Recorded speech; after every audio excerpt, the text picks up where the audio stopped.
How many emails do you get on the average day? Not so much anymore. I'd say like, well, if you count just fans, probably like 20, 30 a day. If you count like business, stuff from the management, other band members, stuff that's going on, it's like another 20 or 30 or 40 a day. And then like 300 spams that I gotta delete. How many do you wind up responding to then? I basically, if I don't respond to it in the first day, I'll never get back to it. So I feel bad because I've got like, after a while, I have to clean out the inbox and it's like, oh man, I never wrote back to this person, never wrote back to that person. So probably only like 1 in 10, just because there's something like really like, oh, I really should tell them what the deal is, or, you know. But a lot of times I just never remember to get back. The inbox just gets overflowing. So how did you get involved in like the Weezer internet stuff and webmastering? Well, all that stuff? in the old days I was doing like all like the teching and the tour managing type stuff, like driving the van and setting up the gear. In 2000, I was still doing that, but me and Rivers were talking a lot at that point, and this whole thing, you know, the internet, wow, what are we going to do about that? And so we kind of turned into this sort of, we'll make our own website, and we kind of just did it without any thought of talking to the label. And these guys in Chicago and Knoxville, Tennessee, were running Weezer.net, and I became friends with them, and slowly, in like the late 90s, integrated, you know, what I was doing with what they were doing. And then finally, they were busy. They were going to college, going to med school and stuff, and it was like, well, look, let's get the, you know, hand over the reins, and we'll keep working. And for a while, one of the dudes, Dan, was doing a lot of work for the site. What happened? Oh, it's you. But anyway, like in 2000, it was like, me and Rivers were doing a lot of talk, like, how do we make this like a narrative, like to get the fans really interested? And it became very dramatic, and in fact it became over dramatic because we were actually, since we were kind of in a battle with the label about stuff, you know, before the Green Album came out and stuff, it became this kind of like rallying point, like, oh, we got screwed again, you know. But it wasn't that bad really, but at times it was. But so that was all before Geffen ever owned the site. You know, they didn't actually like started hosting it till like 2002, I think. So up to that point, we were just running wild.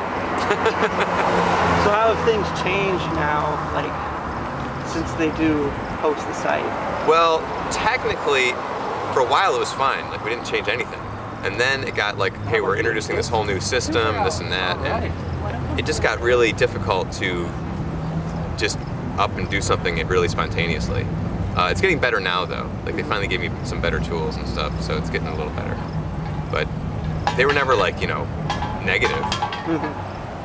They were just like not very helpful for a while. And now there's so little staff. It's hilarious. Like, all the labels have cut like their staff by half. Really? So it's almost like, except for 1 or 2 people that I asked to do certain technical things, we're kind of on our own again. It's kind of hilarious. So are you like still in charge of most of the design, or do they help out with that at all? If I don't design it, I approve it, or me and the band approves it. But a lot of it's like kind of a mishmash right now. Like, I don't know what I'm going to do about updating the old stuff to match the new stuff, or even if I want to update it like that. I'm more concerned about content. I don't really care what it looks like. Yeah. So, and the content is so woefully out of date now, and I never have time to do it.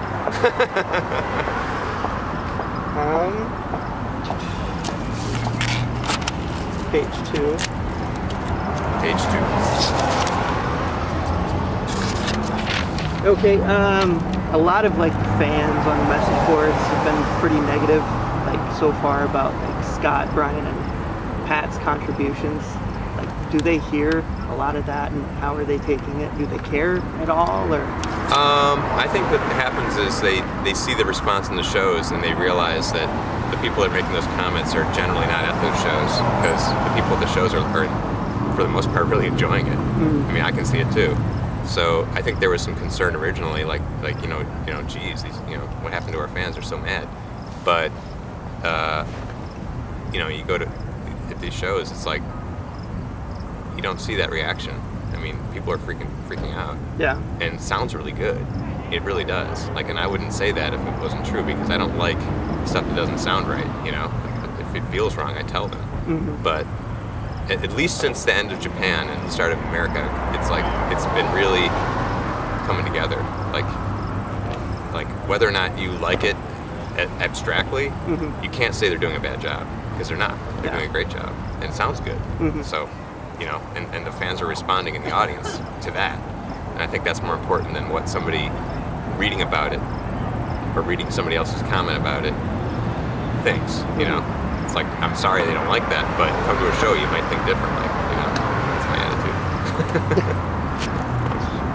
So, like, Red had a single that got a lot of airplay, and then it had, you know, big viral music video.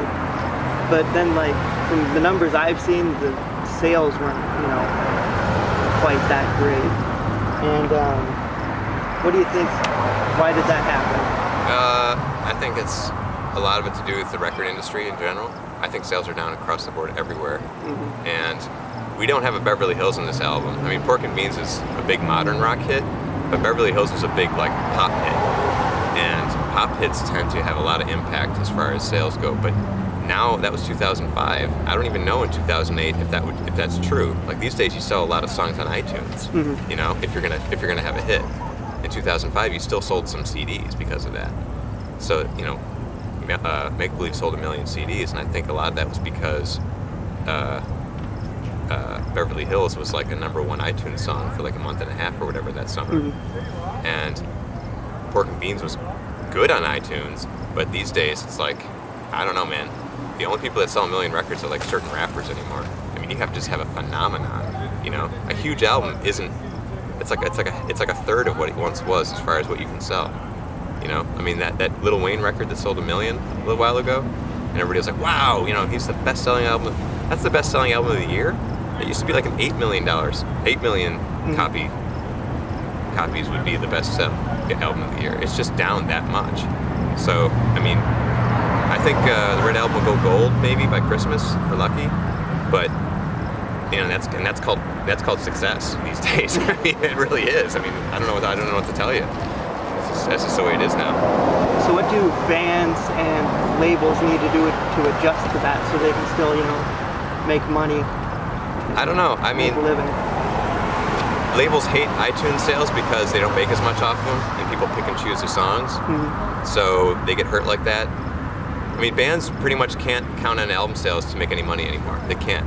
Unless they're on a good label that's a small label that they're getting, you know, a better percentage. Like Weezer's deal is good for a major, but it's not that good, you know. And so most of every album sale goes back to the label. Now again, they finance the record in the first place, so they, you know, that's the deal you trade off. Like, we'll finance your record, and when you pay that back, we'll give you 10% or some horrible amount.